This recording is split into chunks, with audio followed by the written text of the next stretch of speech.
quando ele colocou o pastor Silas nesse inquérito, não tem nada a ver com o que o pastor Silas faz, é a prova cabal de que ele é um psicopata funcional. E não sou eu que estou dizendo isso, é a psiquiatria que diz isso, eu vou provar para você. A psiquiatria descreve a psicopatia como alguém que, mesmo diante de ameaça, punição, ele não recua. Porque ele não sente remorso, ele não reconhece limites, ele manipula contexto, insiste em ir até o fim, mesmo que isso custe para ele, para os amigos, para a família, para aqueles que andaram com ele. Pesquisas na Harvard Medical School sobre psicopatia em lideranças em posições estratégicas mostram que esses psicopatas funcionais tendem a manipular o sistema para manter o controle e o poder. Quando nós olhamos para autoridades assim, mesmo quando são desmascaradas, elas continuam quebrando regras, prendendo inocente, usando a toga como escudo e agora chegando ao último nível, que é o ataque à religião e aos líderes, porque tem influência. Nós vemos na mente dele o padrão que a psiquiatria chama de psicopatia. Ele usa a própria narrativa para subverter a verdade e a lei para ele mesmo, ou seja, ele passa a ser a própria lei. Isso não é apenas sobre o nome, é sobre a saúde de uma nação, porque quando a Constituição deixa de ser a regra e passa a ser a vontade de uma pessoa, a regra, todos nós ficamos completamente vulneráveis. Não é só o pastor Silas, é sobre eu e sobre você. Quero saber o seu comentário. Você acha que ele é um psicopata funcional, como a Harvard Medical School, por exemplo, definiu? Deixe aí o seu comentário. Não existe crime nenhum, não existe sopro de crime a ser investigado na conduta do pastor Silas Malafaia.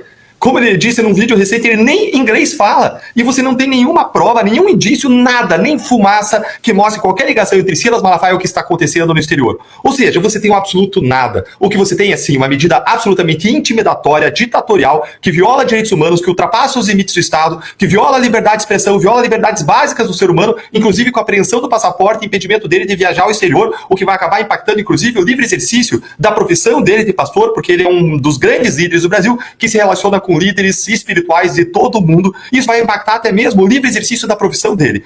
Isso é um atentado contra a profissão dele, contra o exercício da fé, que ele manifesta por meio da sua atuação cívica na esfera pública, fazendo aquilo que ele acredita, defendendo líderes que, segundo a visão dele, e é a minha também, estão sendo perseguidos politicamente, líderes que defendem valores cristãos conservadores. Então, o que nós vemos hoje em dia é que o Supremo perdeu completamente os limites, mas, a meu ver, é um erro estratégico até mesmo que o Supremo está cometendo. Não é só um grande erro pela violação da Constituição, pela violação das leis, pela violação das liberdades básicas, pela violação da moral que o Supremo está praticando, por não existir nada que justifique essas buscas e apreensões e essa apreensão de passaporte, mas é um erro também estratégico. Ainda que a gente admitisse que o Supremo pudesse fazer isso, e se houvesse condição de fazer uma análise de conveniência e oportunidade, o que ele está fazendo é basicamente comprar briga com todo um novo setor, o setor evangélico, que tende a tomar as dores do pastor Silas Malafaia, porque sabe que crime nenhum ele cometeu, que não existe qualquer sinal de crime. Isso só vai exasperar as provas de abusos que o STF vem praticando em relação a toda uma massa de pessoas evangélicas hoje que já são 1/4 da população brasileira. E quando eu olho para o Supremo atuando em relação ao presidente Bolsonaro para fazer buscas e apreensões, para fazer indiciamentos, para fazer ameaçar, intimidar, dizendo que o que ele está fazendo é obstruir as investigações, eu fico em dúvida se eu rio ou se eu choro, porque isso é absurdo. Em várias análises que nós já fizemos na época em que foi instaurado o inquérito contra Eduardo Bolsonaro, nós já mostramos que não tem crime aí. O próprio Procurador-Geral da República já tinha arquivado a investigação pelo comportamento de Eduardo Bolsonaro no exterior. O próprio Supremo já tinha arquivado. E aí eles desarquivam quando a água sobe para o pescoço. Quando eles veem que as ações de Eduardo Bolsonaro não eram palavras ao vento. Quando eles identificam que realmente eles têm a chance de ser punidos pela Magnitsky e Moraes é punido pela Magnitsky e os outros estão em risco de ser punidos, aí eles usam aquele inquérito, aquela atuação do Bolsonaro no exterior como instrumento de intimidação. E por que não é intimidação, Deltan? Porque basta você abrir o Código Penal. Você abre o Código Penal no artigo 23 e você vai ver que não é crime o exercício regular de direito. E o que Eduardo Bolsonaro está fazendo é levar aos Estados Unidos notícias de violações de direitos humanos para eventual adoção de providências por parte dos Estados Unidos. Isso não encaixa em nenhum crime, em nenhum tipo penal do Código Penal. Isso não encaixa em nada. Isso é um exercício de direito. Todos no Brasil, basta você abrir a Constituição para ver, tem não só liberdade de expressão, mas tem direito de petição. O que ele está fazendo é a mesma coisa que as vítimas de regimes abusivos ditatoriais, como Venezuela, Cuba, Rússia e outros regimes iranianos, fazem ao ir para o exterior e buscar denunciar as violações de direitos humanos que acontecem dentro de seus países.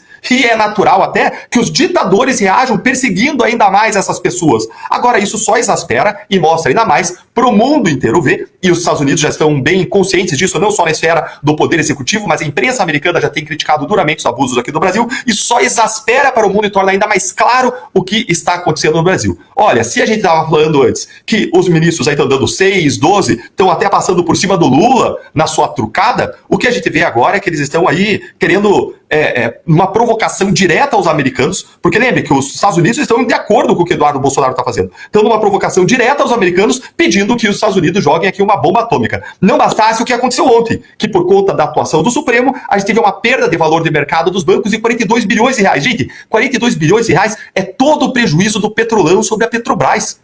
E ainda tinha gente que criticava a Lava Jato por querer recuperar, dizendo que a Lava Jato está prejudicando a economia. Cadê agora a imprensa criticando esses prejuízos concretos, aferíveis em bolsa de valores, contabilidade, matemática, causados por uma canetada suprema? Cadê toda a gritaria em torno disso? Quando a gente vê os grandes poderosos agora atuando, a gente escuta, infelizmente, um silêncio eloquente que mostra e denuncia, sim, a hipocrisia de todos aqueles que criticavam a Lava Jato e hoje passam pano para o Supremo Tribunal Federal.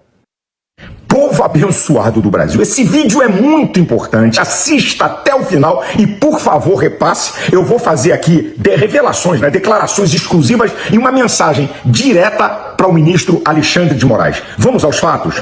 Quando a Gestapo de Alexandre de Moraes, e quero repetir, se tem uma instituição para ser aplaudida e respeitada é a Polícia Federal. Mas essa Polícia Federal que está a serviço de Alexandre de Moraes é uma Gestapo.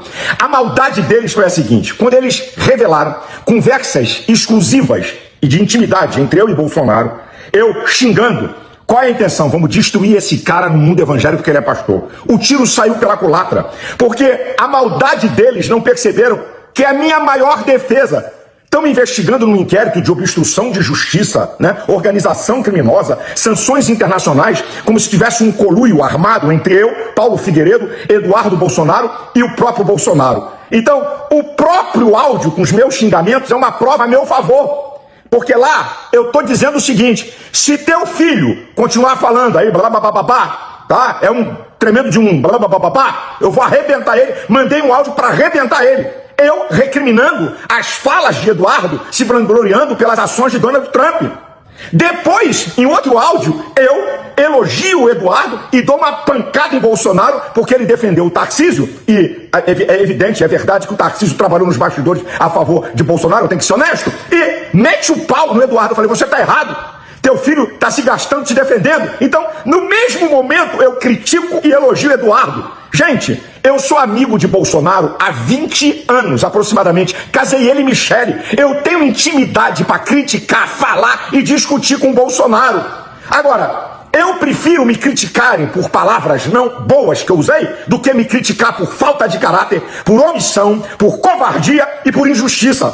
Eu tenho certeza que Deus me ama. Fica provado essa farsa de pura perseguição, de me investigar e querer me incluir no inquérito, que eu não tenho nada com isso. Mas agora a coisa vai ficar muito séria, porque eu vou fazer uma pergunta ao senhor Procurador-Geral Paulo Gonet e ao ministro Alexandre de Moraes. Preste atenção que é sério.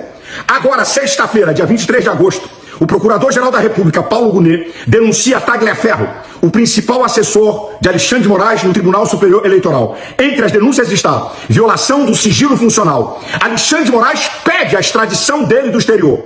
E eu pergunto então aos dois: os senhores vão se omitir e se calar com o delegado federal e sua equipe, que tem o controle de um inquérito sigiloso e que ele comete o crime, segundo a Constituição brasileira, artigo 5º, inciso 10º, é inviolável a intimidade das pessoas.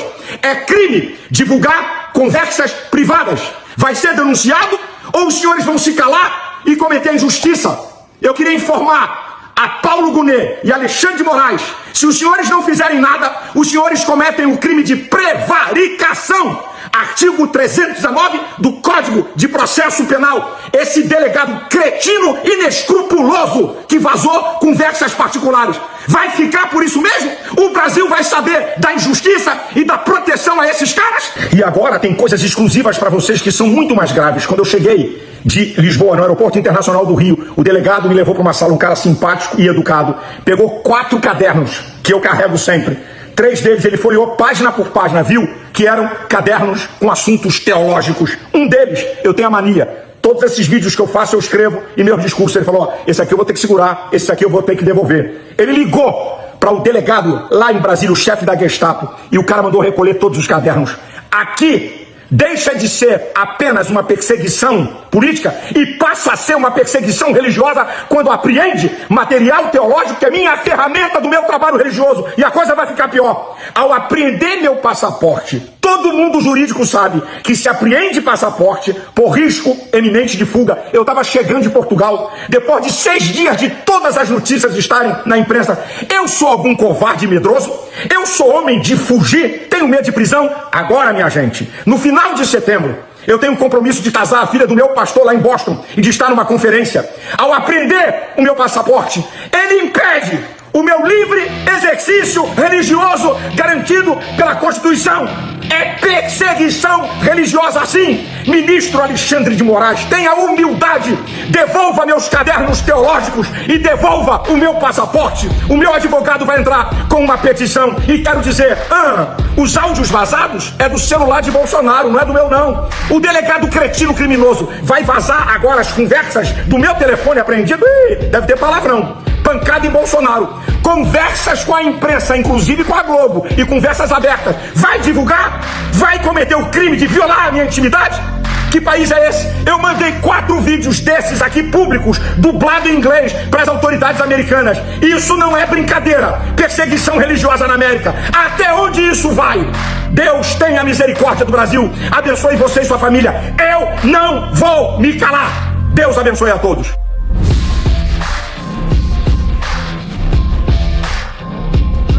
Agora se descobre que o grande problema do Brasil é o Supremo Tribunal Federal.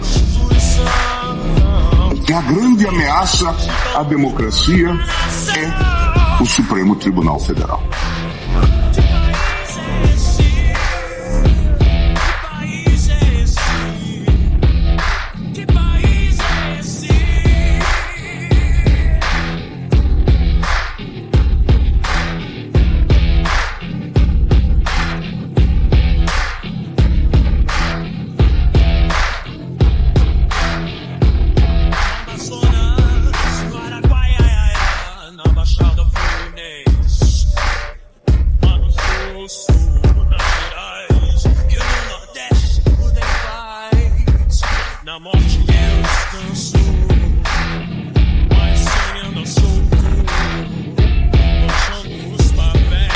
Que a grande ameaça à democracia